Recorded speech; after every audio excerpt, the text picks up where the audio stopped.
Hi everyone, it's Shannon. Welcome back to my channel. If you're new, please click that subscribe button because you'll find new DIYs, tutorials, and new inspiration here every single Monday, Wednesday, and Friday. Before we jump into the tutorial, I wanted to tell you a little bit about where I am right now. I'm actually in my she shed, which we've been building as a space for me to work in, to film in, to photograph in, a space for my Etsy shop, all that kind of stuff. However, I don't want it to just be a space for me. I also want it to be family friendly. So I want to make sure my kiddos feel welcome here, as well as Brian, so we can all gather and have a space that's not just mine. I want it to be open for all of us. So I've really designed this space with that in mind. I'm actually up in the loft, and so right below me is my office where I have cabinetry and countertop space for me to work in. But this place up here is just for the kids. So this space is going to be their hangout space. If they want to do homework, if they want to lounge around, we'll have a TV up here, all that kind of fun stuff for them, so they can be in here while I'm working too. Now with all that said, it's not really a space that anybody else is really going to see. So I didn't really want to spend a whole lot of money or time and effort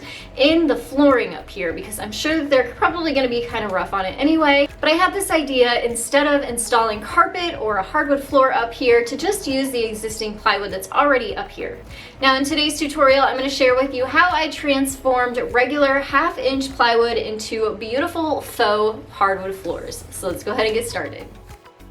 I wanted to share with you what this looked like before we added the plywood, in case you're starting from scratch as well. This is from the office below. You can see the joists that are in the ceiling of the office that are acting as the base for our plywood above. We used a combination of construction adhesive and wood screws to affix the plywood to those joists.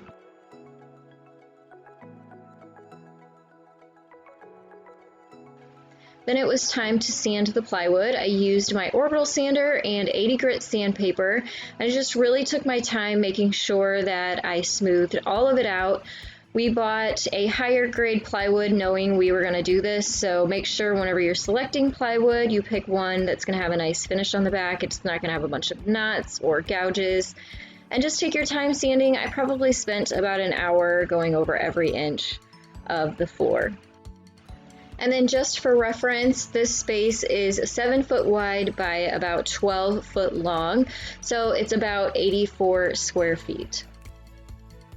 All right, so I just finished getting everything sanded down and swept it really well so it was nice and clean. And now I can go ahead and stain it. I'm going to use the same color that I used for the roof trusses, which is Dark Walnut by Minwax. I'm going to use a paintbrush and brush the stain on, and then I'm also going to use a rag to kind of blend it all into the wood, rub it in good. That way it's not super duper thick, kind of sops up some of the extra. And then it'll dry faster, so then I can let it dry overnight, and then we can come back and do the next step.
So let me start by showing you the supplies that I have to create this faux plywood planked floor. I have a drywall square, so that'll help me make my lines that are going to run all the way the length of this.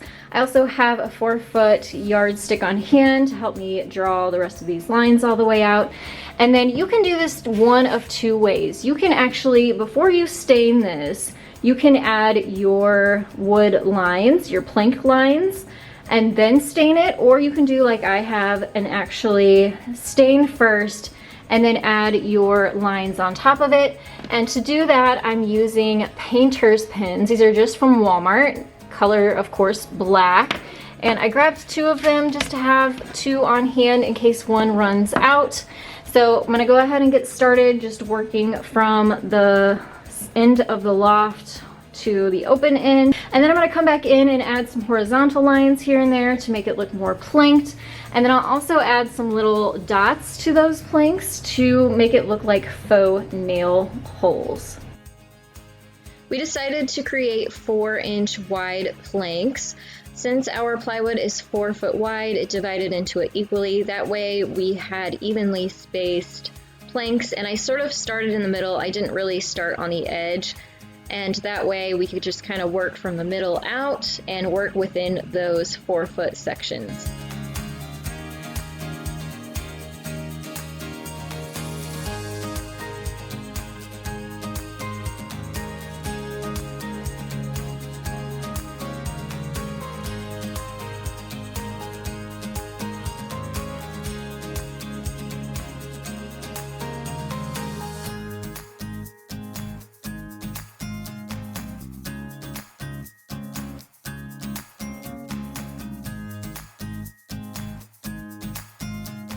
All right, so we finished all of the stripes on the wood floor here that go from one side to the other. And now I want to add in the little detail marks so that these little pieces now look like planks.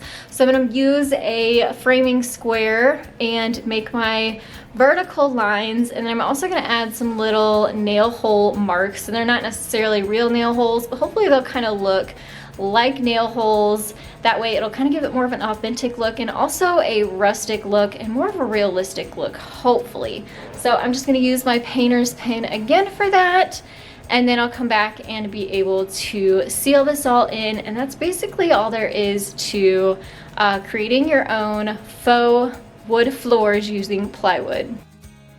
I decided to go with 3 foot long planks. So every 3 foot I would add a vertical line. That way I didn't have too many vertical lines all over the place. I just kind of wanted them very random.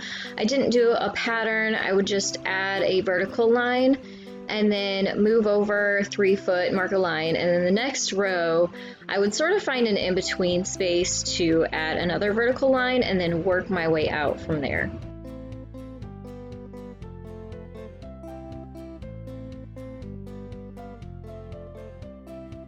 All right, so it is the next day. I went ahead and let the paint pen marks dry completely overnight.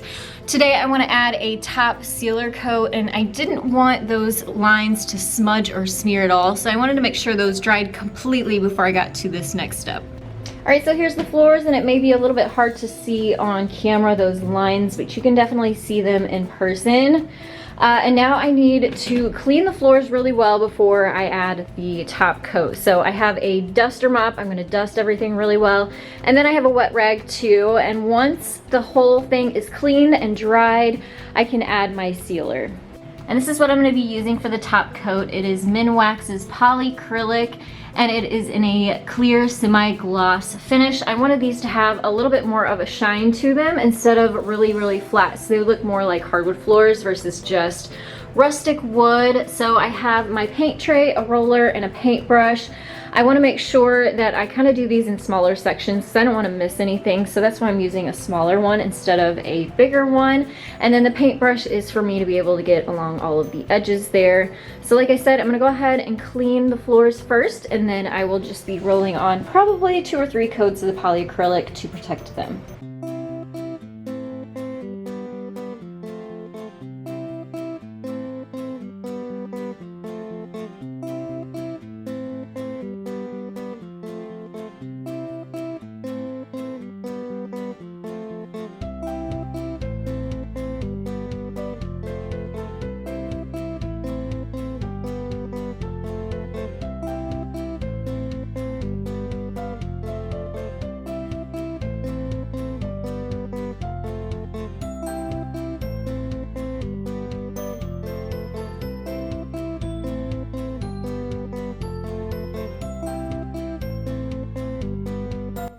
All right, so I've changed my mind. You can see up against the wall is where I painted with a brush.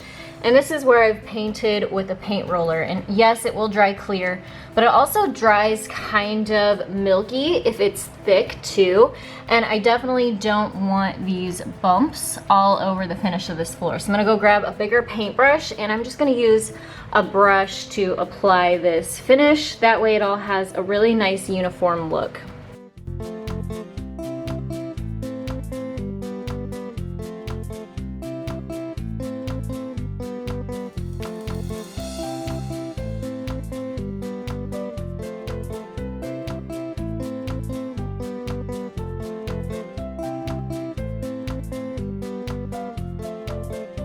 All right, so I wanted to share with you what it looks like with the finish, and then here it is without the finish. You can see it is just really giving the wood life, and it's giving it such a beautiful finish. So super duper happy with it. I'm gonna go ahead and keep painting it on. I went and found this 3-inch size paintbrush, and it is making this go much more quickly than a smaller paintbrush, of course, but it's going on really, really quickly nonetheless. I'm gonna go ahead and finish, and then I'm gonna let this dry for a couple hours. I'll come back and do a second coat, possibly a third coat.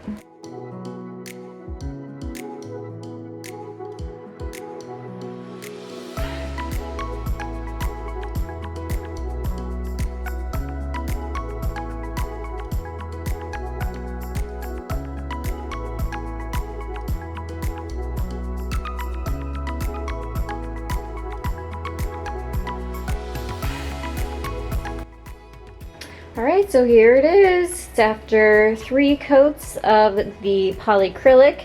It's all sealed up and it is sort of shiny, which is kind of what I was wanting, and beautiful. I know it's hard to kind of see on the video, but when you're standing in person, you can definitely see it. I wish it would pick it up better, but here's the look. I'll give you some close-up looks too.